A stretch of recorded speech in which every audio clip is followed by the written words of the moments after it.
Hola! On se retrouve aujourd'hui pour le tant attendu readathon de 24 heures. Si vous savez pas ce que c'est, le principe, c'est un peu dit dans le titre, mais c'est un marathon livresque qui va durer 24 heures. Le but c'est de lire un maximum en l'espace d'une journée. Et d'une nuit du coup. Cette fois-ci je me suis bien organisée, je fais ça pendant mes vacances, j'ai eu le temps de me reposer, j'aurai le temps de me reposer après parce que toutes les fois où j'ai essayé et que je travaillais c'est chaotique, je vous conseille vraiment pas de le faire un week-end, faites-le vraiment quand vous avez au moins 3 à 4 jours de repos devant vous. Entre la fatigue que vous accumulez dans la semaine et du coup faut que vous décompressiez, le fait que vous allez enchaîner que des lectures et pas forcément dormir pas ouf en termes de repos et après vous devez réattaquer votre semaine de travail, j'ai essayé. C'est un fail à chaque fois. Là je suis en vacances, je sais pas quand sera la prochaine fois que je pourrai avoir plusieurs jours de repos d'affilée, donc j'en profite. J'ai eu le temps de me reposer avant, j'aurai le temps de me reposer après, et je vais vous présenter un peu ma palle et ma façon de m'organiser, en sachant que cette fois c'est un peu particulier. Déjà on a commencé notre challenge à midi avec une copine, alors voilà, déjà je change l'horaire et en plus je ne fais pas ça seule, comme ça je pourrais aussi être encouragée par une tierce personne. Ça c'est pas mal. Et Séverine va bientôt lancer un live à partir de 14 h, je crois qu'elle lance des lives, des Read With Me. Et genre hier j'ai lu tout l'après-midi grâce à ça, parce que de savoir qu'il y avait des gens qui par écran interposé lisaient avec moi, ça m'a vraiment motivée. Donc voilà, je vais recommencer aujourd'hui avec Sève et ensuite je bascule avec une copine.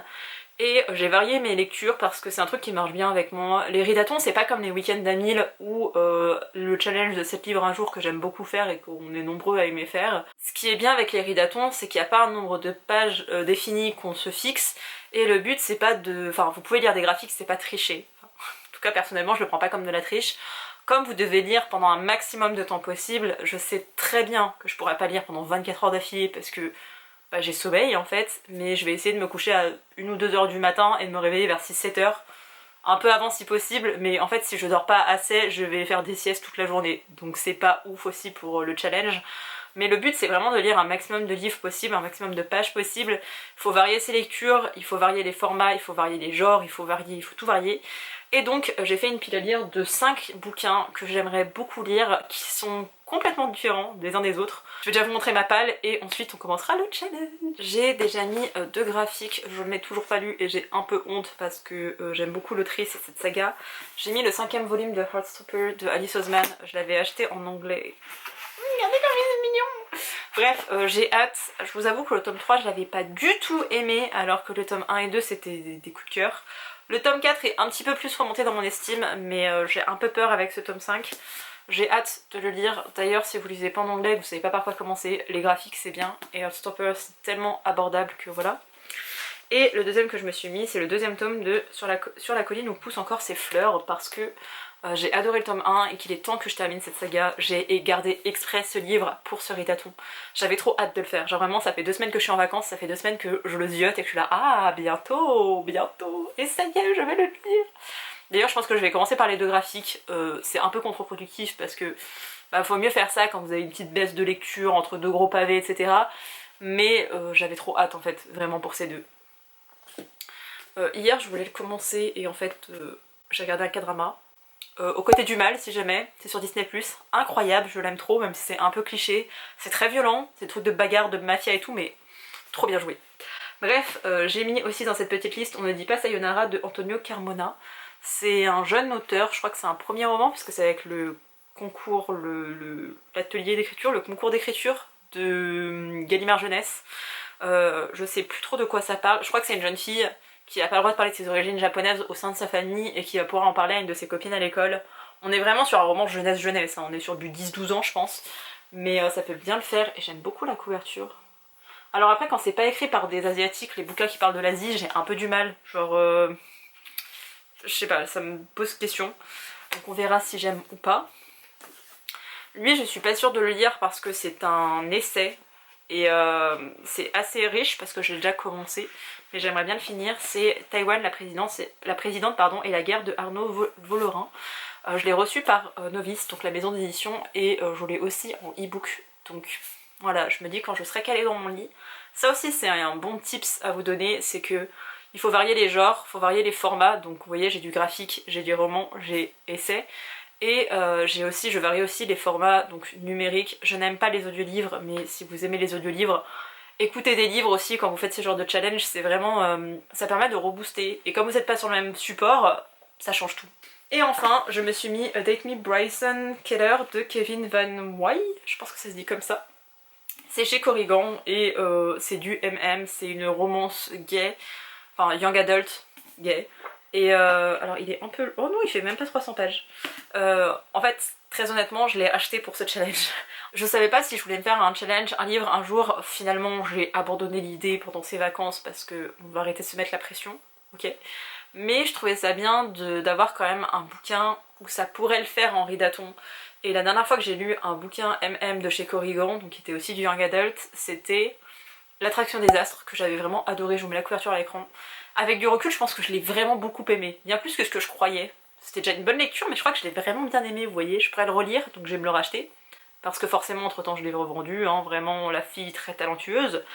Et là, je sais pas, c'était un peu un truc dans le même genre, où c'est un garçon populaire, je crois, qui va se faire date par un mec qui est gay. Et il se dit pourquoi pas. Ou c'est un délire un peu comme ça, genre un mec qui doit sortir avec une personne par semaine et il choisit un mec populaire, ou alors c'est lui le mec populaire qui choisit quelqu'un, enfin bref. Je sais plus trop le délire, mais ça donnait très envie. Donc voilà, lui aussi il est dans ma liste, et du coup ça fait du young adult, ça fait de la jeunesse, ça fait un essai, enfin plutôt écrit journalistique, mais voilà. Et ensuite on a les graphiques. Donc on est pas mal pour commencer ce petit challenge, en sachant que... soit je vais sur un thriller coréen, sur ma liseuse, ce qui peut être pas mal, parce que j'aime beaucoup la maison d'édition Matin Calme, et il y en a encore 2-3 qui me tentaient vraiment beaucoup en thriller. Et ça peut un peu varier, vous voyez, un thriller, un truc un peu sanglant, un peu dur, un peu très sociétal, tout ça. Ça peut être pas mal, ou alors je pars sur une grosse romance de Hugo en mode truc de cul, etc. Parce que ça passe bien aussi. Je vous laisse pour le moment, je vais aller me prendre un dessert, je pense, et après commencer ce challenge.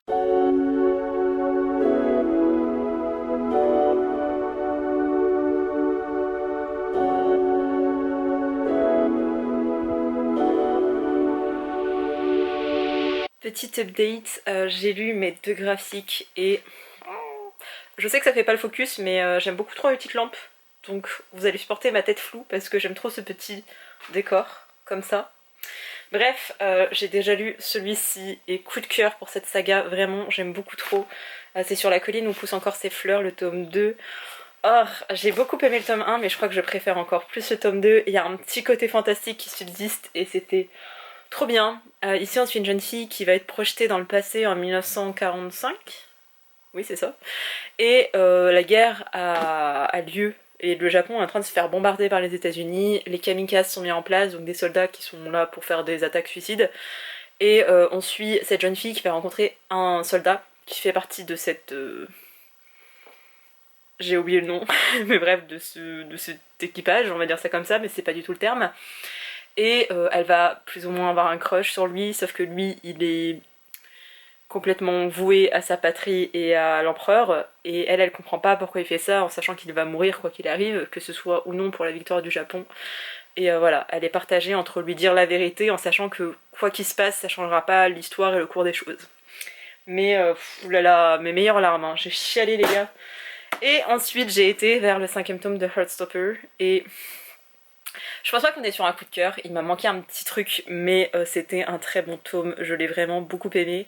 On est toujours focus sur Nick et Charlie, Charlie qui commence doucement à se remettre de ses traumas et de ses TCA parce qu'il est anorexique, et Nick qui se questionne sur son avenir, sur quelle fac aller, quelles études faire, et tous les deux ensemble ils envisagent de coucher ensemble, et vous avez tout ce questionnement, toutes ces interrogations qu'on a individuellement et d'une manière sociétale.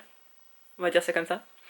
Mais c'était bien, et en fait on se focus vraiment sur les deux là plutôt que de se concentrer sur tous leurs potes, parce que je vous avoue qu'ils ont tellement de potes, il y a tellement de personnages secondaires, à un moment donné moi juste ça me perd, et je trouve que c'est limite du forcing tellement il y a de représentations. J'étais là mais en fait je ne sais plus qui avec qui, quel genre, quel machin, c'était trop. Genre vraiment le tome sur Paris, non c'était pas sur Paris, c'est lequel? je sais plus, mais il y en avait un, j'étais paumée, j'étais là, mais tout le monde est gay en fait. Dans quel monde on vit pour que tout le monde soit gay? Parce que moi, dans ma petite ville, c'est pas comme ça que ça se passe. Hein. Et ici, ça se passe pas en plein Londres, hein, ça se passe aussi dans une petite ville en Angleterre, donc c'est pas réaliste quoi. Et j'ai besoin de réalisme dans mes lectures. Donc voilà, là ça s'est un peu plus recentré sur Nick et Charlie et j'ai adoré.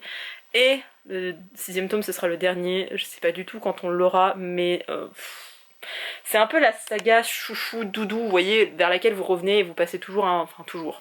Non, une fois, il y a eu un petit fail, mais globalement, je passe toujours des bons moments, donc... Voilà, et là, je viens d'attaquer On ne dit pas Sayonara, et ça commence bien. Et c'est pas aussi jeunesse que ce à quoi je m'attendais, enfin, dans l'écriture en tout cas. Dans les faits, si, on suit une enfant, etc. Mais quand même, j'aime bien. Donc je vais continuer ça. Séverine a lancé un live, donc... On est bien là les gars, on est bien pour pouvoir lire. Bon, je m'excuse maintenant pour la qualité de ces vidéos puisque je vais beaucoup filmer à la lumière artificielle. Il est 16h30, la nuit commence un peu à tomber, il y a neigé toute la semaine. Mais j'ai lu On ne dit pas Sayonara. Et alors en fait j'ai un gros doute sur l'auteur et ses origines. Je crois pas qu'il soit japonais parce qu'il parle des hafu, que je prononce très mal, mais genre des personnes qui sont de nationalité, de origines plutôt, pas forcément nationalité.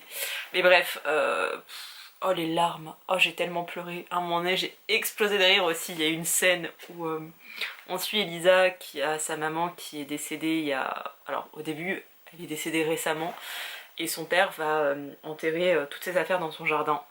Et à partir de là ils vont plus parler d'elle, genre c'est vraiment, on ne parle pas de cette mère, de son épouse, de la mère d'Élise, on n'en parle pas. Et ça devient une sorte de règle tacite entre eux, il faut pas en parler, et 4 ans c'est cool, et en fait il n'y a plus qu'une seule règle, il y a plein de règles, il faut pas parler de certaines choses, c'est pas dit clairement, mais il faut pas en parler. Et son père, à chaque fois qu'il se sent triste, etc., il va préparer une tarte aux oignons, parce que les oignons ça fait pleurer, et que voilà.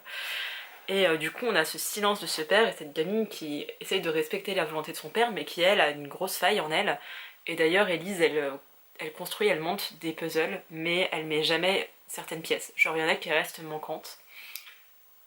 Oh, je vais pas chialer. Ouh. Ah, je vais pas repleurer.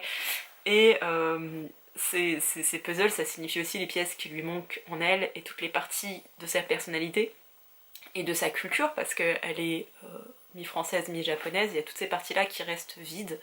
Et elle a une meilleure amie, elle va rencontrer une fille un peu fofolle et un peu beaucoup exubérante et extravertie, qui s'appelle Stella, qui a pas d'amis, et elles vont devenir amies, et Élise au début elle la prend un peu par dépit en se disant bon bah au moins ça me fera passer le temps, et sa copine est en fait passionnée du Japon et elle adore notamment Naruto, et du coup elle va dire bah viens chez moi on va regarder Naruto ensemble, et normalement Élise elle a pas le droit de regarder des mangas, enfin des animés, et là elle va se prendre dans le truc et elle va renouer petit à petit à sa culture japonaise grâce à son amie qui est complètement française, complètement blanche, absolument pas racisée, mais qui, de par sa joie de vivre et sa passion pour la pop culture japonaise, va l'entraîner là-dedans. Et c'est super beau, il y a la mamie aussi qui débarque, enfin bref, des larmes et des larmes, j'ai chialé au moins 3 ou 4 fois. C'était beaucoup trop bien. J'ai hésité à le garder parce que il y a tout le secret de comment la mère est morte, et c'est passé un peu sous silence au début, j'étais là, oh non, ils peuvent pas faire ça. Et après on redit la chose, et enfin on explique la chose, et c'est... Ah vraiment c'était trop beau, et oui j'ai éclaté de rire parce que vraiment sa meilleure amie Stella, elle est folle, elle est folle, non c'est une enfant vous voyez, on peut pas dire que quelqu'un est fou, mais je sais pas, elle est tellement exubérante et en fait elle dit tout ce qui lui passe par la tête, et vraiment c'est un rayon de soleil, et à un moment donné c'est Élise qui dit un truc fou et Stella reprend par rapport à ça, et c'est vraiment, le duo est incroyable et improbable. Je suis le genre de fille, enfin j'étais surtout parce que ça va un peu mieux en vieillissant, mais j'étais le genre de gamine hyper introvertie qui parlait pas, vraiment très réservée, timide, etc. Et j'avais toujours des gens hyper extravertis qui se liaient d'amitié avec moi. Je sais pas comment ça marche dans ma vie, mais c'est toujours comme ça. Et en fait ouais c'est encore le cas maintenant, et vraiment j'étais la discrète et j'avais toujours une amie folle qui faisait les mêmes dingueries, et du coup je me suis tellement identifiée au personnage d'Élise qui garde tout pour elle et qui se tait et qui... Oh là là, c'était beaucoup trop bien. Oui, c'est de la jeunesse, mais c'est pas trop jeunesse. Franchement, ça va. Je trouve que alors les enfants de 9-10 ans qui liront ce livre, je pense qu'ils passeront quand même à côté parce qu'il y a beaucoup de choses très fortes. Bref, j'ai vraiment adoré. Je crois qu'on est aussi sur un petit coup de cœur. Ah, vraiment, cette année 2024, je sais pas comment elle va se passer, je sais pas si j'aurai le temps de continuer à lire au fil des mois, mais que des pépites. Franchement, je suis en train de lire des livres qui sont incroyables, qui sont forts, je passe des excellents moments. J'ai eu quelques abandons, enfin j'ai eu un abandon déjà au début de l'année, il y a une nouvelle aussi qui m'a pas plu, mais dans l'ensemble, franchement, oh, et je sais pas si c'est moi qui choisis bien mes lectures, parce que maintenant je commence à bien me connaître, mais on est quand même sur du bon et ça fait du bien. Mais là je crois que j'ai un petit coup de cœur parce que vraiment, oh, les personnages étaient aussi forts et tout. En plus je l'ai vraiment lu presque en one shot tellement j'étais trop bien. Et voilà, de base je voulais faire une pause et aller me doucher et enlever ce maquillage, surtout parce que je suis sortie ce matin, j'ai dû me maquiller. Je sais pas si ça se voit, mais bref, je suis maquillée et je ne supporte plus ni mon pull parce que du coup ça gratte et ah, y a rien qui va. Donc je pense que je vais aller faire ça et après j'enchaînerai avec celui-ci et on sera pas mal en termes de challenge. Genre vraiment là je suis au taquet. Je fais une petite pause Grey's Anatomy aussi parce que j'ai repris le visionnage de Grey's Anatomy. J'avais besoin pour mon âme. Et après, on continue. Genre vers 5h30, on réattaque Pauline. On y croit. Oh là, je vous retrouve dans... C'est même pas un pyjama mais bref. Petit pull Winnie l'ourson. J'étais censée faire une petite pause et il est genre 19h et j'ai pas relu. Et je pensais m'endormir, sauf que j'ai eu ma maman au téléphone et ça m'a reboosté, donc on reprend la lecture. Ce que je vais faire, c'est que je vais éteindre la lumière. Je me suis acheté ça, mais il faut que je vous parle de la révolution que c'est. Je me suis acheté une petite lumière et vous pouvez changer. Genre, là c'est vraiment la lumière un peu bleutée. Vous avez du rose les gars. C'est tellement agréable ça le soir. Et vous avez la lumière blanche classique, blanche-jaune, voilà. Je vais lire mon livre avec ça. Ça va être incroyable. Genre vraiment de pouvoir éteindre et de pas avoir à acheter de livres sur ma liseuse parce que bon, ça me faisait chier de dépenser entre 10 et 18 euros parce qu'il y a des e-books qui coûtent quand même 18 euros. Donc voilà, je me suis dit, je vais me caler dans mon lit avec mon petit livre. J'attends que ma copine me réponde parce que pas de nouvelles. Et c'est reparti. Je suis moins motivée qu'un peu plus tôt. J'ai pas l'habitude de lire, d'être aussi focus longtemps. Donc là c'est genre, oh. Mais le livre m'attire bien et je sais que ça va se faire tout seul et que ça va être léger. Et si jamais j'ai encore mon essai à continuer en e-book. Donc on est pas trop mal. Ça aurait été cool que je fasse une sieste il y a 1 heure de ça, mais je me suis pas endormie. Donc j'espère tenir au moins jusqu'à minuit. Minuit, 1h du mat, ça serait pas mal. Je vous laisse pour le moment, je vous retrouve tout à l'heure pour vous faire un petit update. Je sors de ma sieste, j'ai dormi une bonne heure et quart je pense. Là il est 22h. Je vous avoue, j'ai traîné un peu sur TikTok parce que j'avais besoin de voir Suga pour aller bien. J'ai quand même commencé Date Me Bryson Color avant de dormir. J'en suis arrivée page 64 et en fait ça prend pas un tournant. Ça a démarré d'une façon à laquelle je m'attendais pas et c'est fait avec beaucoup de bienveillance. Pourtant j'aurais dû être au courant avec la 4ème de couverture mais je m'attendais pas vraiment à ça. On est du point de vue de Kei qui est un garçon qui va à une fête avec ses amis et il croise Bryson et en fait Kei veut pas être dans une relation et bref, ils reviennent à faire un pari tous les deux. Ils sont pas spécialement proches mais ils se connaissent l'un et l'autre. Kei il est beaucoup plus réservé, introverti, il est gay mais il a jamais fait son coming out, enfin il l'a fait une fois avec un pote de l'enfance et ça s'est mal passé. Donc là il l'a dit à personne, même pas à ses meilleurs amis, pas à sa famille, vraiment à personne. Et en gros le truc avec le deal, le pari avec Bryson, c'est que Bryson il doit accepter de sortir avec une personne par semaine, genre la personne fait sa déclaration le lundi et ils sortent toute la semaine ensemble jusqu'au vendredi et c'est Bryson il a pas le droit d'aller vers les gens, c'est les gens qui doivent venir à lui pour lui demander de le date. Et alors le pari, la conséquence c'est que Bryson il devra se priver de sa voiture, mais je sais pas quelles conséquences ça aurait en fait pour Kei, mais pas grand chose finalement, c'est pas un gros pari en mode ta vie est en jeu, hein. Vraiment ça reste très soft et c'est ce que j'apprécie aussi. Sauf que un jour, Kei va aller voir Bryson, ils sont plus ou moins en lien, ce que je vous disais, ils sont pas potes mais ils se connaissent, ils se parlent machin. Et il va lui proposer d'être son date pour la semaine parce que personne l'a encore fait. Bryson il prend ça pour une blague quoi. Il rigole un peu et après quand il comprend qu'il est sérieux, Kei se livre un peu plus et dit que c'est la première fois qu'il fait son coming out à quelqu'un dans ce lycée. Et qu'il s'attendait pas à cette réaction parce que Bryson il est complètement bienveillant, il ne se moque pas de lui, il lui fait pas de remarques parce qu'il est gay, il est juste là bah... En fait, au début je pensais que c'était une blague mais t'as raison, quand on a fait le pari on a parlé d'une personne, on n'a pas genré la chose et je vois pas ce que ça changerait de sortir avec toi ou avec quelqu'un d'autre en sachant que pour le pari ils ont dit qu'il devait pas y avoir de baiser ni de relations sexuelles donc vraiment on est juste sur des petits dates, aller au cinéma, faire des trucs, des activités un peu random de couple quoi, par de date. Et voilà, j'en suis là, c'est vraiment bienveillant. Je m'attendais à un truc en mode Paris dégueulasse pour qu'on en arrive à là. Je m'attendais à un Bryson vraiment genre le Enemies to Lovers, même le Bully to Lovers, genre vraiment le mec, le connard sans nom. Alors que non, tous les deux sont assez doux, ils sont assez mignons et pour le moment ils se pensent rien, mais on sait qu'ils vont finir ensemble. Mais la gentillesse et l'ouverture d'esprit de Bryson, ça fait plaisir à lire en young adult. Enfin, c'est ce qu'on attend dans la vie de tous les jours, mais on l'a pas, donc ça fait plaisir de le voir dans un roman, pardon. Je pense et j'espère que l'auteur est gay, parce que marre des hétéros qui écrivent sur des relations queer et qui veulent forcément nous brutaliser. Voilà. Donc voilà, je vais continuer ça. Franchement, il fait 300 pages. Ah non, c'est pas possible que je le finisse avant minuit. Peut-être avant 1h du matin. Ça pourrait être pas mal. Là, je vais me mettre un live de Sève. Je sais pas si elle en a fait un, parce que je vous jure, j'ai fait mon meilleur dodo. J'étais partie pour dormir la nuit, mais je me suis réveillée. Je vais regarder si Séverine n'est pas en train de faire un live. Si. J'aime faire le live de Séverine, enfin la fin du live de Séverine, parce qu'il finit dans genre à peine 1 heure. Et après, je reprendrai du début pour reprendre ce que j'ai raté. Donc on va faire ça. Le live de Séverine, ça m'aide vraiment à lire. Je vous en parlais un peu plus tôt, mais de savoir qu'on fait tous la même chose à travers nos écrans, moi ça me motive.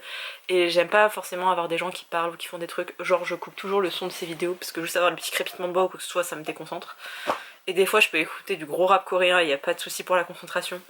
Vraiment mon cerveau c'est un délire, mais voilà, je vais mettre ce petit live en fond, juste histoire de savoir qu'il y a des gens qui lisent avec moi, ça me... Je sais pas ce que ça me fait, mais ça me... voilà. Et je continue ça, et je vous fais un update. Soit s'il se passe un truc de fou, soit peut-être qu'à la fin, parce que j'aimerais bien que cette vidéo ne dure pas 8h30, parce que j'en ai un peu marre de faire des montages de l'enfer. Je veux un Bryson. Je veux un Bryson, il est trop chou. J'en suis arrivée à la page 116, mais... il est trop mignon. Il est hyper attentionné et il pourrait se la jouer, genre... Je sais pas pourquoi je vous montre le livre ouvert, mais... Il pourrait se la jouer, genre mec ingrat et imbu et... Mais non, il joue vraiment le jeu avec Kay, genre vraiment, il est vraiment mignon avec lui, il est vraiment avenant et il fait la même chose qu'il a fait avec les meufs. Et là il commence à être un peu jaloux et c'est genre... C'est trop bien, j'aime trop, je veux un mec comme ça. Même Kay il est attachant, mais vraiment Bryson c'est... Oh. En plus c'est un mec genre baraque et qui fait du football américain, donc tu t'attends à un mec genre vraiment costaud et machin, et il pourrait être genre vachement viril en mode machin. Il me fait penser un peu à Nick de Heartstopper. Bref, j'adore ma lecture. Genre vraiment beaucoup. J'aime beaucoup ma lecture.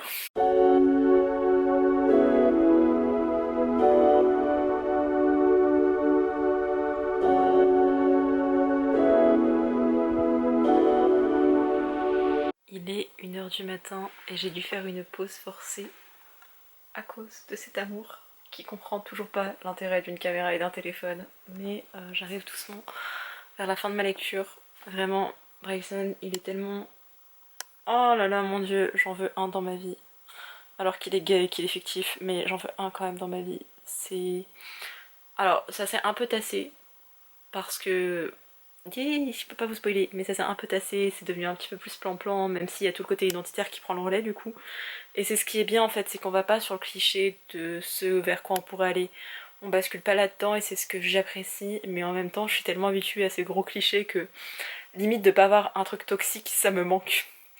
Ça en dit long sur la dame qui a lu beaucoup de trucs toxiques dans sa vie, je pense, mais c'est tout doux. Là, comme je vous le disais, il est 1h du mat, je vais le terminer et je sais pas vers quoi aller après. Je suis un peu fatiguée, mais je suis pas fatiguée au point de me caler dans mon lit et de regarder Au côté du mal, qui est... Oh, j'aime trop ce K-drama. Donc là, je me dis que je vais lire encore un peu et vraiment le but de cette journée, de ces 24 heures, c'est de lire un maximum. Donc je peux regarder mon K-drama demain, je peux regarder des vidéos YouTube demain, j'essaie de repousser au maximum. Je m'accorde quand même des pauses parce que mon cerveau n'est pas capable de rester concentré très longtemps, mais on est pas mal. Et Holden est en train de bouffer mes... Oh, avoir un chat. Genre ça c'est la réalité des chats.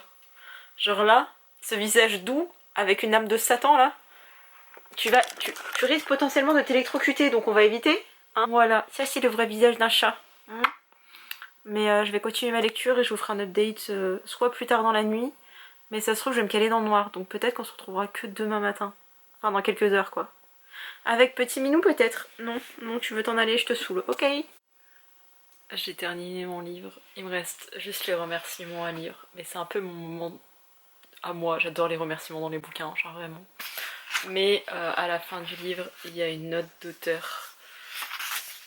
Oh, genre vraiment, c'est tellement important, les on voices.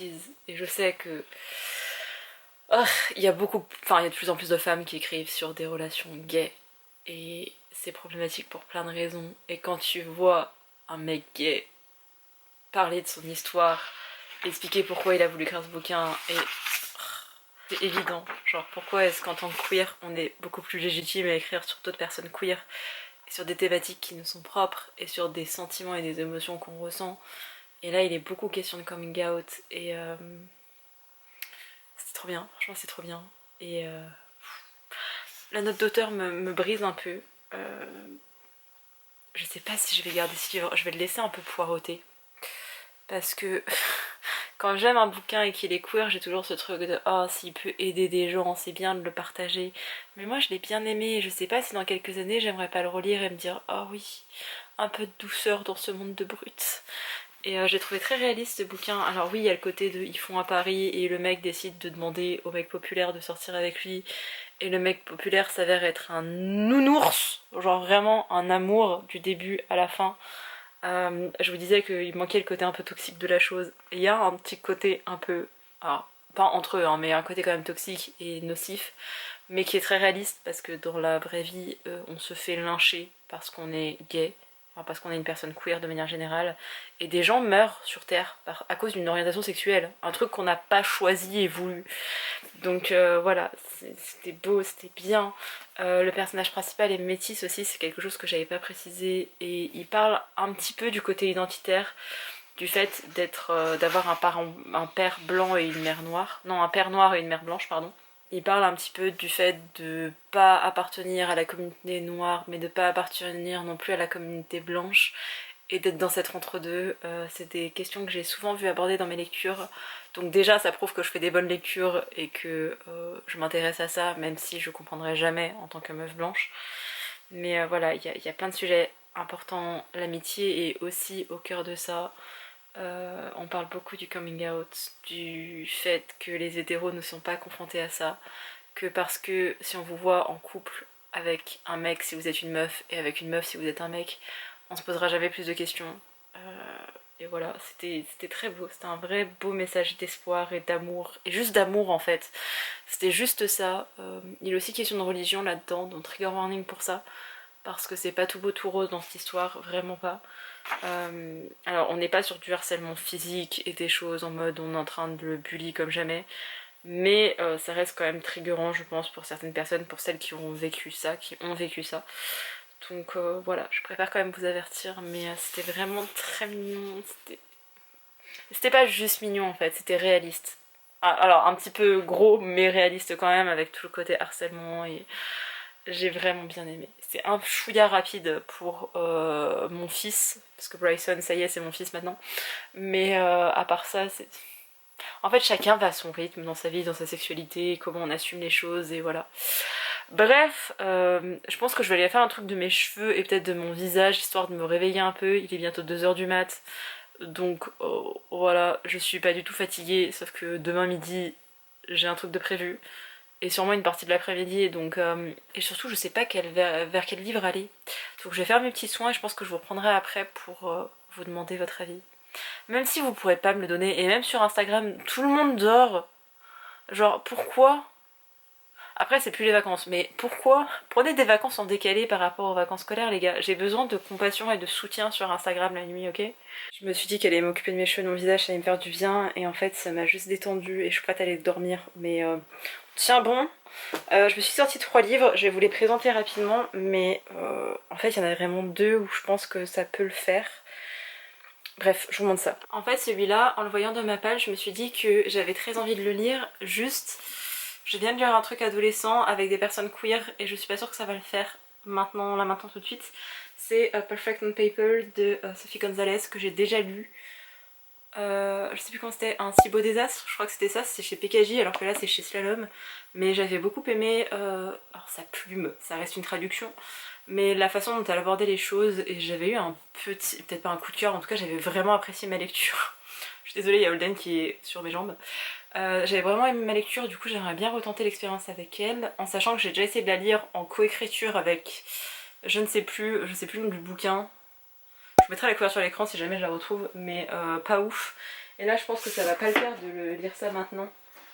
Genre vraiment 2 romans adolescents côte à côte, surtout les mêmes thématiques, queer, tout ça, même si la romance saphique, donc romance entre meufs, on aime, mais pas là maintenant tout de suite quoi. J'hésite entre un roman jeunesse et une romance, que j'ai acheté et reçu il y a pas longtemps. J'hésite entre Bienvenue à Lafayette de Océane Ganem, je suis pas sûre que ça se prononce comme ça, et Jefferson se fâche de Jean-Claude Monleva. J'aime beaucoup la personne qu'est Jean-Claude Monleva. C'était un amour quand je l'avais rencontré au Quai du Polar il y a 3 ou 4 ans je crois maintenant, ça fait un petit moment. Vraiment il était super gentil, j'aime beaucoup sa saga Jefferson, j'avais adoré le premier tome. On est sur du thriller pour enfants. Et autant le thriller adolescent je le trouve nul et en fait moi il me faut du sang et des trucs glaçants et une enquête et j'ai besoin de me creuser la tête pour trouver qui est le coupable, et quand je le trouve avant la fin de l'enquête ça me rend dingue, mais quand il sort de nulle part ça me rend dingue aussi. Un thriller pour enfants, franchement c'était trop bien fait parce que vous avez du vrai suspense et tout. Le premier tome ça parle de racisme et de conditions animales, dans le deuxième tome on parle de secte, et dans ce troisième tome je sais pas de quoi on va parler, je ne sais pas. Mais bref, hâte de le lire, et je sais pas, lui il est plus gros et ça me ferait chier de pas finir le livre, il fait moins de 400 pages quand même Pauline. Ah je sais pas. Genre est-ce que je continue avec un autre jeunesse en sachant que j'en ai déjà lu un, ou est-ce que je pars sur de la romance en sachant qu'en plus le livre est gros et j'aurais la flemme de le tenir. À part si je regarde si je peux l'avoir en e-book pour pas trop cher. Peut-être faire ça, j'en sais rien. Je vous ferai un update tout à l'heure en sachant que je risque de m'endormir entre temps. Donc je pense que je vous ferai un update sûrement à mon réveil. Parce que là j'ai juste envie de me caler dans mon lit tranquille. À la limite je vais me mettre dans le noir total avec cette petite lampe et commencer à bouquiner. Jefferson me fait pas mal de l'œil, donc je vais peut-être aller là-dessus, je verrai et je vous ferai un update tout à l'heure parce que bon il est 2h15 donc on peut pas dire qu'on soit le lendemain quoi. Oh là, je vous retrouve avec une tête un peu plus fraîche même si il est 8h, 8h13 très exactement, et j'ai dormi genre 5h. En fait j'aurais pu me lever à 5h puisque j'étais vraiment fraîche à 5h, mais je me suis dit off. Après à 11h tu vas être fatiguée et ça sera la dernière ligne droite donc faut pas être fatiguée. J'ai préféré dormir un peu plus. Mais si je lis maintenant, genre je la lis pendant 19h. Voilà. J'ai lu un petit peu hier soir dans mon lit et j'ai pris un extrait en fait de Bienvenue à Lafayette. Et bon là c'est pas la bonne couverture parce que quand vous avez un extrait sur Kobo ça l'affiche pas. Je suis arrivée au bout de mon extrait.